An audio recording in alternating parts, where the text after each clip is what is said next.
Hey, everybody. The topic of interest I chose for my presentation is Dia de los Muertos, or the Day of the Dead.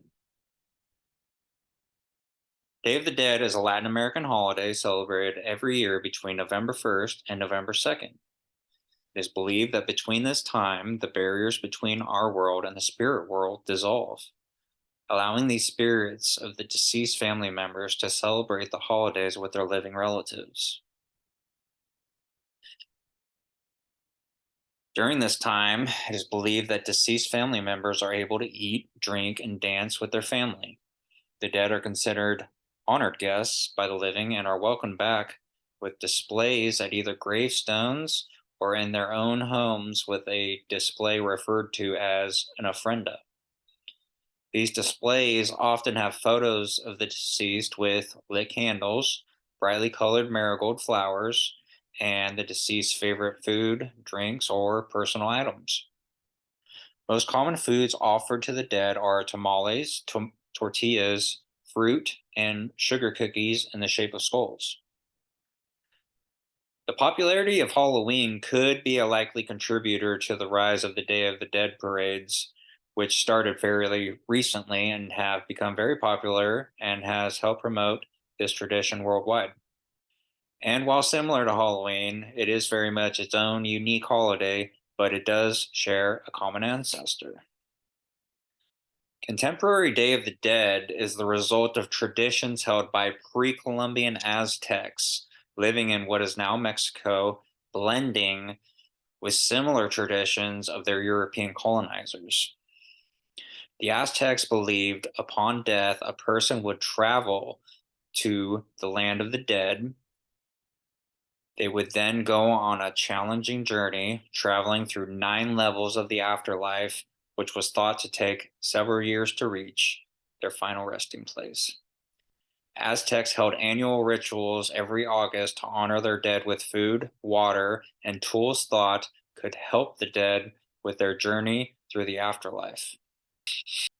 Now, over the pond in Europe around that same time, the ancient Celts inhabiting what's now Britain and Ireland held a festival every year on November 1st called Samhain.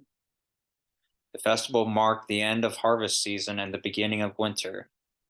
The celebration consisted of bonfires, dancing, and feasting. The souls of the dead were believed to be able to cross over to visit their family, but evil spirits could cross over as well. The Celts would appease these spirits with food, drinks, in hopes their livestock survived the winter. The Catholic Church incorporated some of these customs as a way to entice Celts toward Christianity.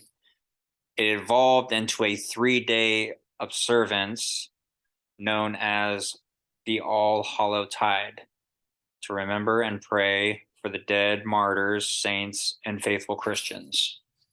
So there's October 31st, that's All Hallows Eve, November 1st, All Hallows Day, also called All Saints Day, and November 2nd, All Souls Day. Day of the Dead's most recognizable symbols are calacas, or skeletons, and calaveras, or skulls.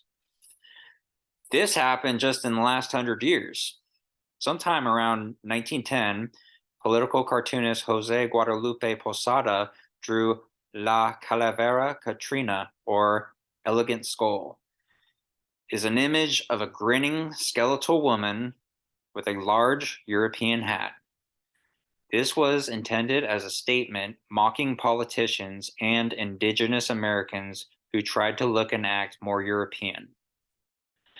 Katrina has become the modern Mexican image of death. She represents conflict between rich and poor and the fact that in the end we are all equal. And even in death, Katrina is always smiling and she embraces life, which is what Day of the Dead is really all about. Before I wrap this up, I'd like to share a quote from Mexican poet Octavio Paz from his essay, The Labyrinth of Solitude. The Mexican is familiar with death, jokes about it, caresses it, sleeps with it, celebrates it. True, there is as much fear in his attitude as in that of others, but at least death is not hidden away.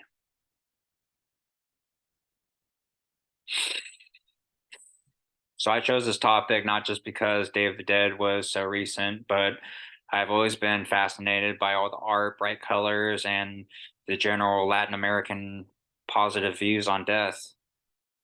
And I became even more fascinated by learning the history of how it was created, blending different traditions from two different continents over hundreds of years.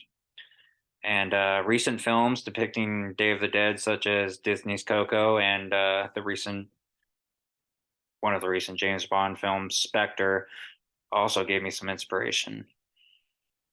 If you haven't seen them, check them out. And that's all for today. Hope you enjoyed this presentation and looking forward to seeing yours.